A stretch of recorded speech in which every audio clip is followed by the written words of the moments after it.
Abbas radhiyallahu anhuma sedang duduk bersama Atha bin Abi Rabah. Lalu dia mengatakan, "Ala uriyaka imra'atan min ahli jannah." Atha, kamu mau nggak aku tunjukin perempuan penghuni surga?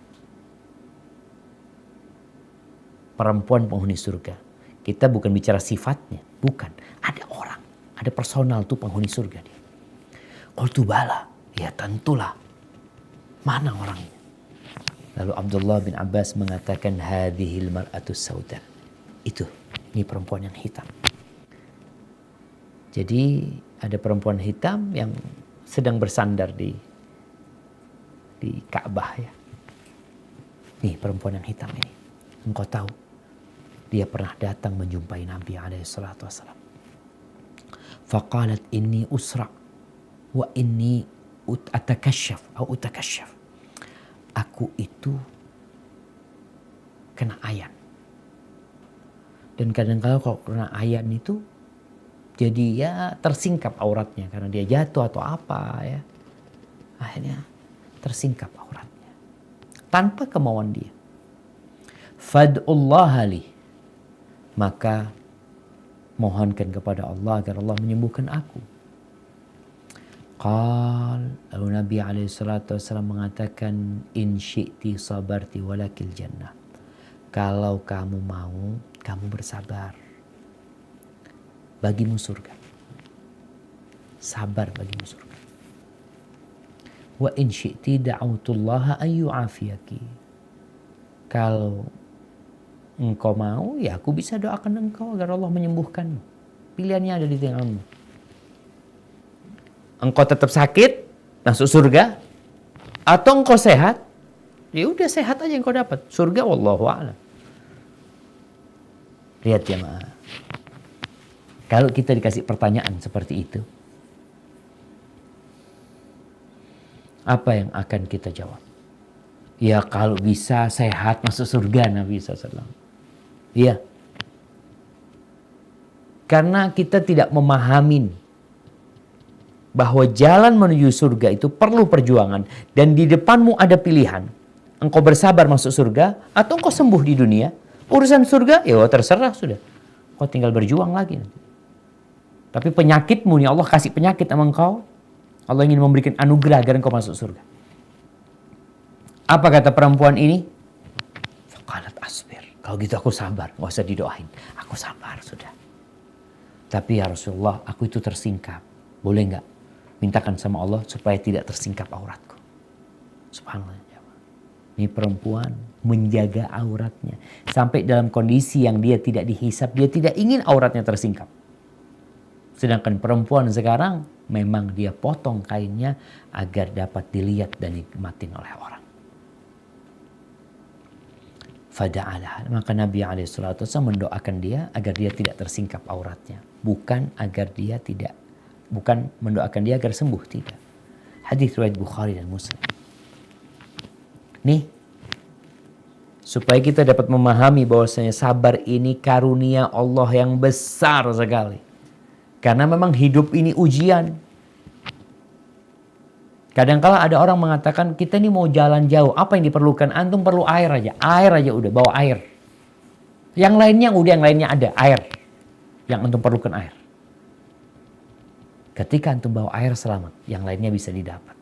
Tapi kalau air antum nggak bawa, atau kurang air yang antum bawa makanan yang banyak, antum kebanyakan makan malah kehausan.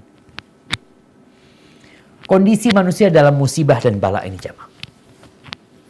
Kita bicara sabar dan ujian, tapi kondisi manusianya macam-macam. Kita lihat para ulama ketika membahas tentang kondisi manusia dalam kesabaran ini, ya ada 4 kondisi. Yang pertama, orang yang gak sabar, marah dia. Merasa gak pantas dia dapat cobaan itu. Saya ini orang baik, kenapa saya dikasih musibah seperti ini? Kadang-kala dikasih musibah, anaknya meninggal dunia, akhirnya dia teriak-teriak, Fulan, kenapa dia mati ya Allah? Ada yang sampai merobek-robek bajunya. Ya. Itu haram hukumnya. Kondisi yang kedua, sabar. Wajib sabar ya. Wajib, nggak ada pilihan. Engkau sabar. Kenapa? Engkau mau sabar nggak sabar, musibah itu udah terjadi. Kalau bicara sabar dalam musibah, kau mau ngapain? Memang orang ingin, ya Allah, andai kata nggak terjadi itu. Nggak boleh cuma mengatakan andai kata. Wallahi sahih cuma. Berat memang, tapi engkau harus tahan dirimu. Dengan cara apa? Engkau yakin ini sudah ditentukan sama Allah Subhanahu wa taala dan pasti pilihan Allah yang terbaik. Pasti yang terbaik. Sabar dalam artian menahan diri untuk tidak mengucapkan ucapan-ucapan yang dimurkai Allah Subhanahu wa taala dan untuk tidak berbuat perbuatan yang terlarang dalam agama. Ketika musibah itu menimpa. Tidak ada andai kata ini itu macam-macam. Nah, ini tingkatan yang kedua, sabar. Ya, sabarlah, ya udah mau gimana? Sabar.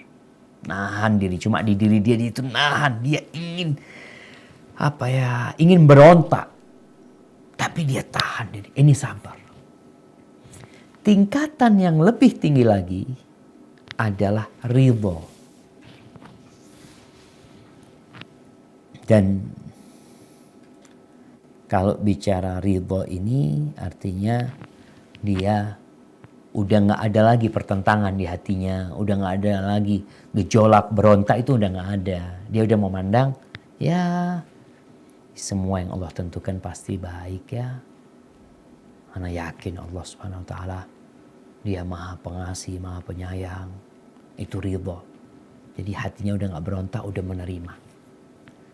Ada lagi tingkatan yang keempat yang lebih tinggi lagi, bersyukur. Kok bisa orang ini bersyukur dapat musibah? Karena dia memandang kepada sisi lainnya.